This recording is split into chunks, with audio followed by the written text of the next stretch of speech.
Hi, everyone, and welcome back to another episode of Combating Cancer. My name is Gwen Kelly, and I'm your host. If this is your first time tuning in, I just want to say thank you so much for being here and for stepping into this space with us. For anyone new, I was diagnosed with stage 3 astrocytoma brain cancer at 19, and I created this platform because I wanted there to be a space that felt honest, safe, and real for people in treatment, in remission, grieving, or even just trying to better understand how to show up for someone they love. Because cancer can feel incredibly isolating and no one should have to fight it alone. And today's episode is a really special one. Last week, I shared that I got engaged and I said my fiancé Jake would be coming on the podcast. And instead of making you all wait, we figured we'd just do it now. Jake Cregan, welcome. Thanks for having me, Gwen. I feel like I've been talked about enough on here. This is probably the time I show up. Yeah, people have opinions about you already, so this is your chance to defend yourself. I've heard. All right, let's start from the beginning. How did we meet?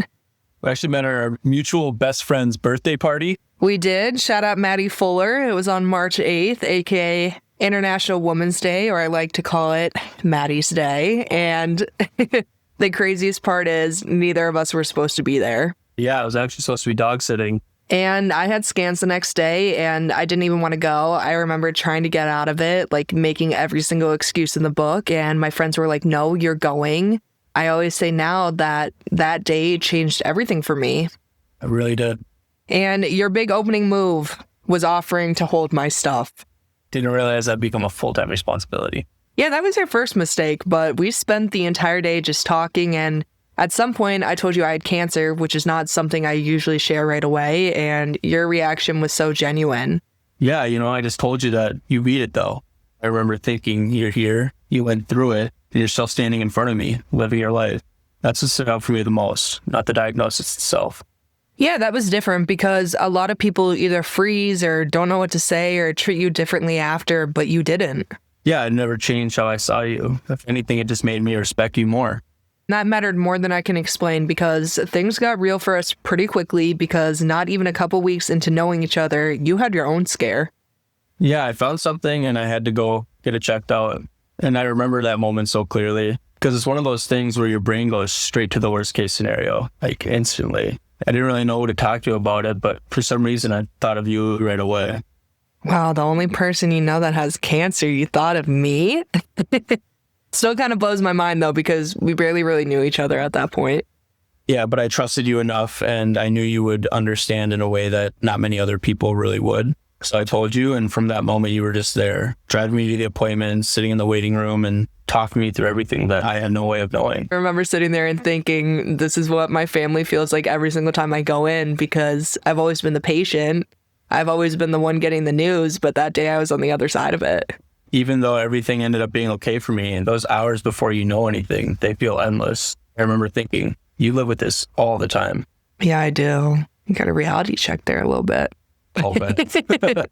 Yeah, and I think that moment gave you a real understanding of what this life actually looks like. It's not just a diagnosis, it's the waiting, the uncertainty, and the what if. Exactly, and I think that was one of the first moments where I realized this isn't something that just happened in your past. It's something you carry with you every day. And before we officially started dating, I remember sitting down and basically saying, here's everything. Like, I laid it all out, my diagnosis, what it means, the reality of brain cancer, and I told you I didn't know what my future looked like, and I gave you every single excuse in the book. You really did. You laid it all out on the table right away. I was like, hey, here are all the reasons you shouldn't date me. And I remember sitting there thinking, you're trying to protect me, but you're also trying to protect yourself. Yeah. And I just knew that wasn't going to change anything. I told you then, I chose this. I knew from the beginning, and I wasn't going anywhere. And I think that was really hard for me to accept at first because when you've gone through something like cancer, you almost expect people to leave when it becomes real. I wasn't going to. Yeah, I know. As we know now. And then fast forward a few months into us dating, summer hits, and I had a breast cancer scare. I remember exactly where we were. Do you remember? Yeah, we were on the lacrosse field. I don't know, somehow you got me out there, and that's when I found out this news. And earlier that day, I had found something with my aunt, and I ended up calling the doctor, and they called me back while I was with you, and I just completely broke down. Yeah, I remember you just sitting down, middle of the field, receiving a call. I was giving you space. I didn't want to intrude too much because we were still fresh. You just started crying. I remember thinking, this isn't fear. It's layered, because it's not just, what is this? It's, what if this happens again? Yeah, exactly. Because when you've already had cancer, every new thing feels like it could be something. And in that moment, I realized there's nothing I can say to fix this. I didn't try to. Just stayed by her side. Yeah, and that's honestly what mattered the most, I feel like, in that moment. Yeah, because you didn't need answers. You just needed somebody to be there with you. I think that's something I've really learned over time, that sometimes the best thing you can do is just not leave. I think one of the things I never asked you was, what were you thinking and feeling during that moment? Obviously I was very scared for you in that moment, just as we were both unsure. But, I learned very early on with this that my role isn't to panic. It's to be steady. It's to be someone that you can lean on when everything else feels uncertain. That is true. And then thankfully for me that everything was fine and there was no signs of breast cancer. And then I thought I was in the clear. And a few months later, my brain scans didn't come back the best. And by that point, we weren't new anymore. This wasn't hypothetical. This was real. And I remember texting you immediately when I got the news that my scans were bad. Yeah. She went in early for scans that day and I had just started work. And when I saw that message, I just froze.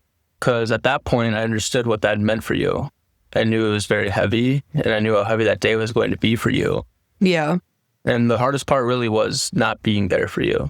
I remember going into my mom's room. I'm very fortunate to be able to work with my mom in the same school district, in the same school building.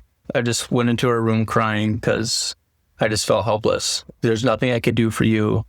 The person I love is going through something so huge, and I can't fix it. Wait, that's cute. You love me? Yeah.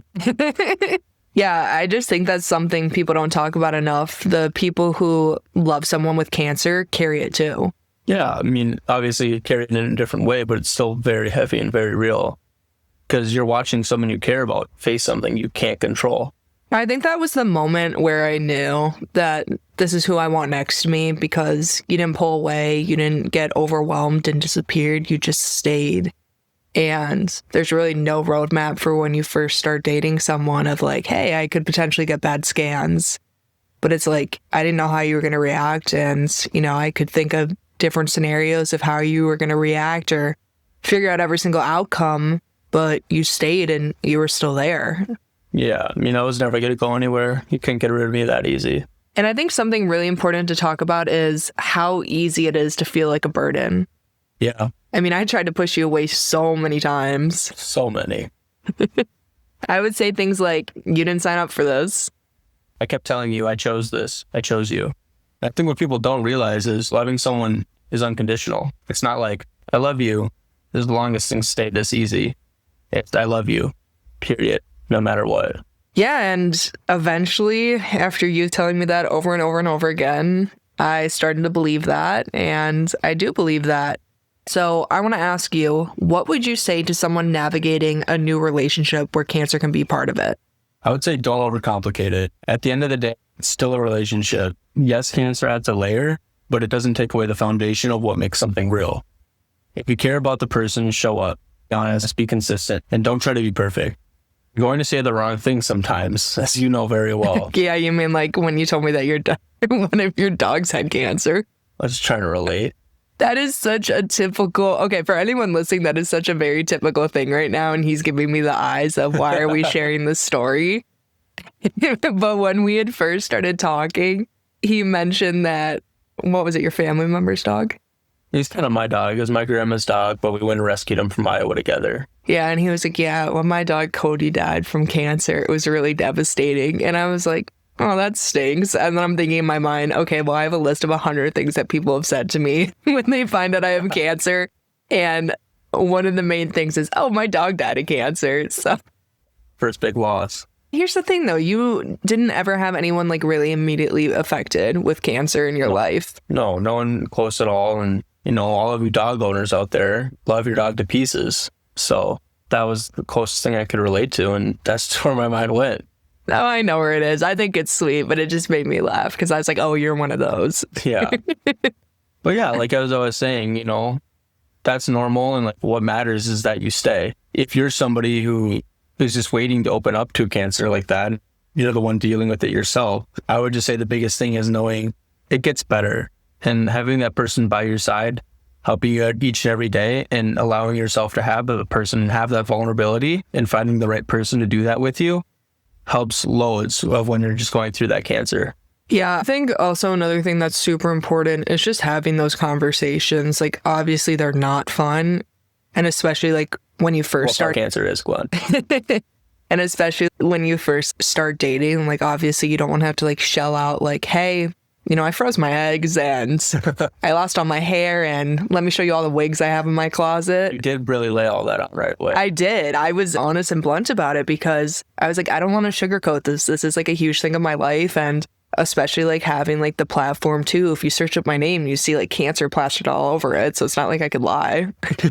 But no, it's definitely just about, like, having those conversations. And if you find the right person, they'll make you realize that, like, obviously cancer is a huge part of your life, but you're not defined by it. And that's why I feel like so unbelievably blessed to have you in my life, because for a long time, I didn't think anyone would, like, see me beyond my cancer diagnosis.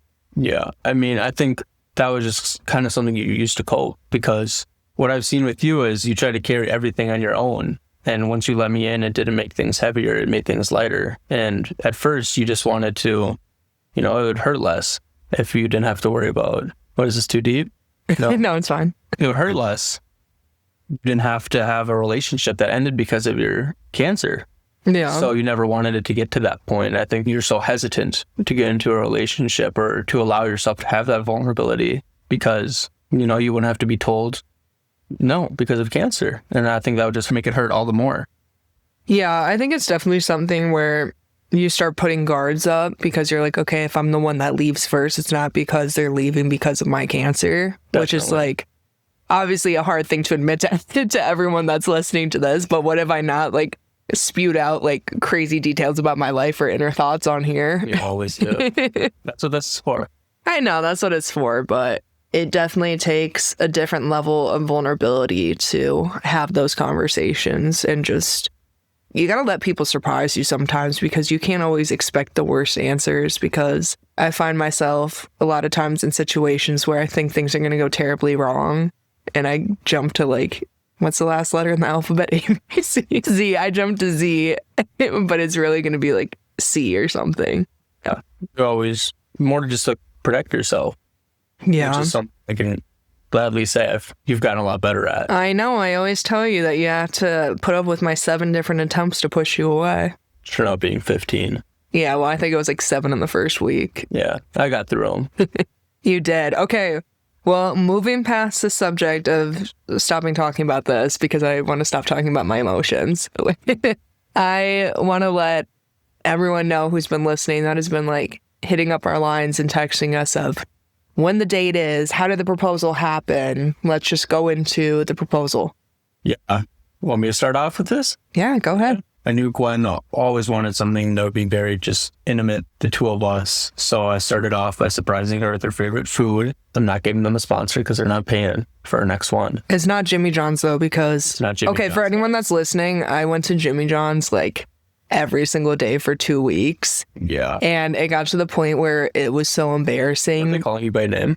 No, it was so embarrassing because I got to the point where I didn't want to use my car because they were... car. Yeah, I know. It was bad. It was really terrible, but it wasn't Jimmy John's. I just want to add that. Yes. I came over with her favorite food. We'd ate. We were just hanging out watching a movie, and I just knew that this would be the perfect time. So I got her up. We went out to her balcony, plugged in the lights, and I'm sure at this point she knew what I was doing. But I got down on one knee and asked her if she'd want to spend the rest of her life with me. Yeah, I was like, I don't know. I got to think about it. I'm not even joking. I actually said that. Yeah, she did. All of you listeners know how sarcastic she can be. Yeah, you know me personally. I was like, yeah, I don't know. I really got to think about it. I'm not sure. But no, it was honestly, it was like the best day. Obviously, we were doing more things throughout the day and everything. So that's just very like the light version of it. But yeah, so it was just like the perfect experience, just the two of us. And afterwards, we decided to celebrate and go out to dinner. So we stopped and told some of our families and friends in person. And while we were at dinner, the waitress was like, "Oh my gosh, are you guys celebrating anything?" And I was like, "Oh yeah, I actually just got engaged." Everyone in the restaurant, their heads snapped around. Yeah. And I was like, this is the exact reason why I didn't want to be proposed to in public. I look at you and I'm like, yeah, if I would have done this here, you would have froze up. Yeah, I probably would have said no. So I bet my dad ended up on the internet. Yeah, I bet my dad's wishing you would have asked me at a restaurant.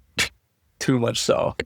Yeah, no, but it was really great. It was everything that I wanted, and I just wanted it to be the two of us, you know, because sometimes I feel like with cancer, it just feels like so many people are like involved in everything because everyone cares and like loves us and like wants our relationship to be great. And it was just really nice that it was just the two of us and we got to have like that special moment where it wasn't just like, okay, I'm dealing with scans or I'm dealing with waiting for other things or we're just waiting for life to happen. It was just you and I. Yeah. It made it very special. He did good. And the ring's very pretty too, if no one has seen it.